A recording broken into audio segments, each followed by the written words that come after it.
Hey everybody, it's Master Gallengeist here, bringing you my review for Avengers issue 33. And it was really nice to kind of get back into the swing of things with the comics and all that, and this was a great bang to start back off on with the beginning of the Age of Khonshu as Moon Knight starts his interesting journey that we've seen in this one. So, they started off with a bang because we see that Moon Knight is waiting outside of Kunlun because he wants to meet with the Iron Fist. So what the hell's going on? We see that he's praying specifically to the moon and Khonshu for help of what's about to go on. Danny, of course, comes up like Danny Rand will, and like, hey, yeah, you could have texted me and all that kind of stuff. I could have helped you and all that. He's like, yeah, what do you need? I need to punch something or whatnot.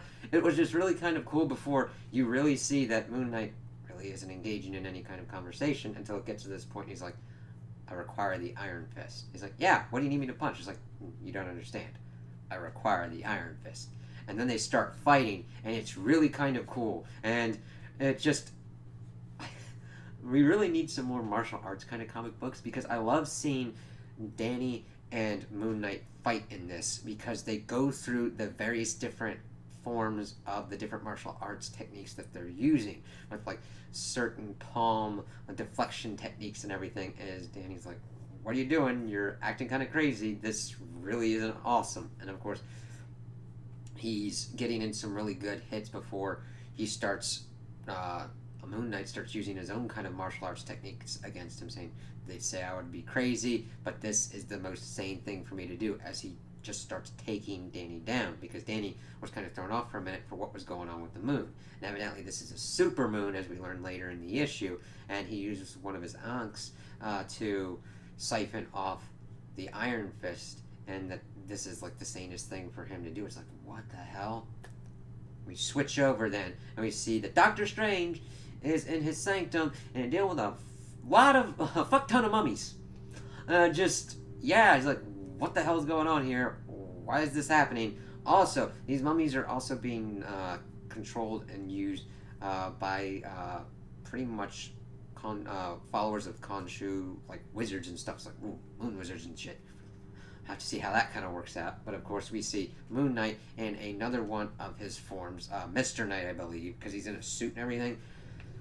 Punch Doctor Strange like, did you just hit me with a piece of the Iron Fist? Mark, what have you done? It's like, what you should have done. It's like, what? Calling him that, like, yeah, you're the Sorcerer Supreme for the next couple minutes and all that. It's like, what the? Why does he need all these mystical things? And he goes and he takes that. We also see that Robbie is not feeling very well. Gabe's like, yeah, you need to go out to your car. Go ahead. And Gabe's, of course, playing games. Sees that his car is not there. We see that Moon Knight is driving off using another one of his ankhs to siphon off what's going on in the Hell Charger. And I'm like, holy shit, this dude straight up stole the Hell Charger. Not a lot of people can do that. Granted, he does have the power of the Iron Fist and that of the Sorcerer Supreme, but it's like, ooh, that's some big level shit. And by this point, since all these different heroes have been pretty much taken on, we see that it starts getting even bigger and that the Avengers are learning what's going on. We see that Moon Knight has arrayed an army against Wakanda, and of course T'Challa is in contact with Captain America, being like, listen, they're here. Take care of the Starbrand child, use all the defenses of the Avengers Mountain. That's pretty much what I can leave you to. Of course, Moon Knight's like, yeah, we don't have to do this. We can just do this one-on-one kind of stuff. And, of course, T'Challa's like, well, if I beat you, your army will disappear, right? He's like, yeah, that's not going to happen. And T'Challa's like, no. T'Challa's smarter than that. He's leaving the event. Before he started really talking with Moon Knight, he's left the Avengers in Steve's care. And he's like, all right, fine, I surrender.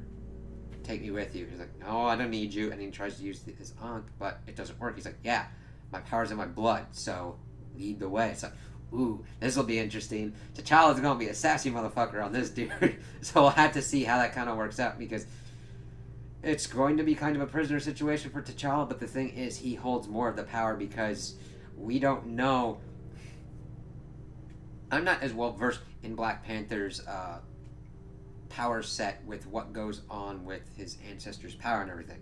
But I doubt if you take all of his blood and try and infuse it in yourself that it's gonna kind of work. you probably have to have a willing descendant connected to that ancestral line using the Black Panther powers willingly in order for it to be any kind of use to you. So that's going to be kind of interesting to see how that kind of works out. We get to the last bit where Thor, in his form that we have seen in his Thor comic, so that was a nice little kind of thing. I'm like, all right, cool. He's already got the lowdown from Steve. He's like, yeah, I'm going to do this. And he's flying past the moon, and he sees Moon Knight on the moon. Normally, Moon Knight is kind of a street-level hero. Not that he doesn't have powers, but that's usually where he operates. To see him standing on the moon with what we can see as no breathing apparatus or anything like that is like, this dude has gotten to another level. And Thor's like, yeah, I'm going to fucking beat you down. And attempts to use Mjolnir on him. And of course, Moon Knight's like, what do you think your hammer's made out of? Yes, Uru. And it's from, like, the first vestiges of the creation of the universe. It's like the first orb. So, ergo, your hammer's a moon rock. It's like, oh shit. And then he just starts, he doesn't physically grasp Mjolnir. He uses whatever powers have gotten him to be able to control certain things, moon-related, to use Mjolnir flying around to beat the shit out of Thor. And he's like, yeah. And now I'm going to start calling the other moons. And he can call other moons from across the cosmos to help him. And he pretty much smashes the shit out of Thor with a lot of moons. And it's like, oh, fuck.